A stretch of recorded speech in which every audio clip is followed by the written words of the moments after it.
ವೀಕ್ಷಕರೇ, ಅವಾಗಲೇ ವಿಡಿಯೋ ಹಾಕಿದೆ, ಒಂದು ಲಿಂಕು ಹೇಳಿಲ್ಲ ಅನಿಸುತ್ತೆ. ಅದರಲ್ಲಿ ಶಾಂತಕುಮಾರ್ ಪವರ್ ಅಂತ ಹೊಡೆದು ಪೇಸ್ ಕೊಟ್ಟು, ಶಾಂತಕುಮಾರ್ ಪೇಸ್ ಅಂತ ಹೊಡೆದು ಪೇಸ್ ಕೊಟ್ಟು ಹೊಡೆದ್ರೆ ಬರುತ್ತೆ ಶಾಂತಕುಮಾರ್ ಪವರ್ ಅಂತೇಳಿ. ದಯವಿಟ್ಟು ಸಬ್ಸ್ಕ್ರೈಬ್ ಮಾಡ್ಕೊಳ್ರಿ, ಲೈಕ್ ಮಾಡಿರಿ, ಶೇರ್ ಮಾಡಿರಿ.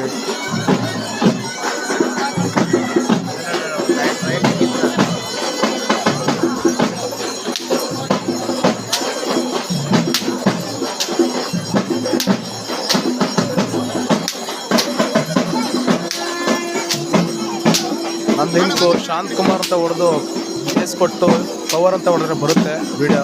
ಈ ವಿಡಿಯೋ ಅಪ್ಲೋಡ್ ಮಾಡ್ತಾ ಇದ್ದೀನಿ ಇವಾಗ. ನೆಕ್ಸ್ಟ್ ವಿಡಿಯೋ ಹಾಕ್ತೀನಿ ವೀಕ್ಷಕರೇ.